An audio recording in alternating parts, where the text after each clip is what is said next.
Hi, I'm Alan Milway.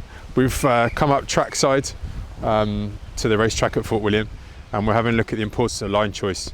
So on this track, for a race run, average speed is king. The highest average speed you can keep, the faster your run will be. So what I'm looking to do as a coach is try and help the riders get onto that correct line. Now sometimes the right line isn't going to be the same for everyone. Bigger, heavier riders might sit to outside lines a bit more easily, where lighter, smaller riders might be able to get onto certain inside lines. Generally speaking, you want to try and open up turns. So on right-hand corners, you'll see the riders come right over to the left-hand side of the track to really open up the corner to keep that speed high. Sometimes though, the shortest line will be quicker, so they'll come to very much on the inside of the track. But what we've got to be careful of is the bigger picture. Sometimes an inside to inside line looks quick in one section, but the exit speed is quite poor. So we're always trying to time, compare footage, and understand what is the fastest way down this track.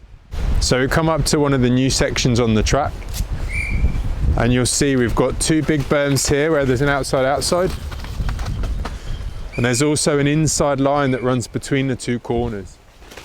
So the chap first did the inside, and then we've just got another rider who's just come outside. So there are different lines, and the track's developing in a way that some riders are preferring to try and cut the corner, but it makes that exit a little slower.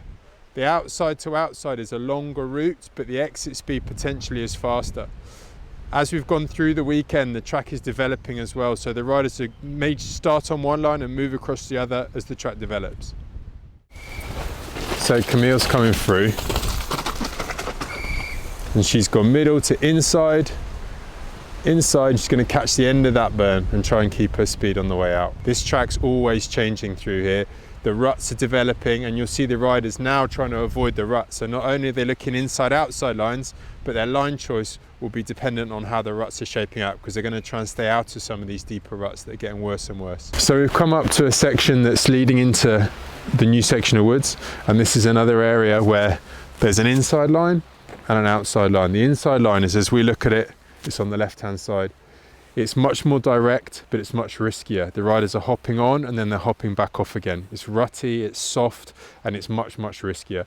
The outside line for them comes through rocks, but it's much more consistent, so they know they can do it run after run.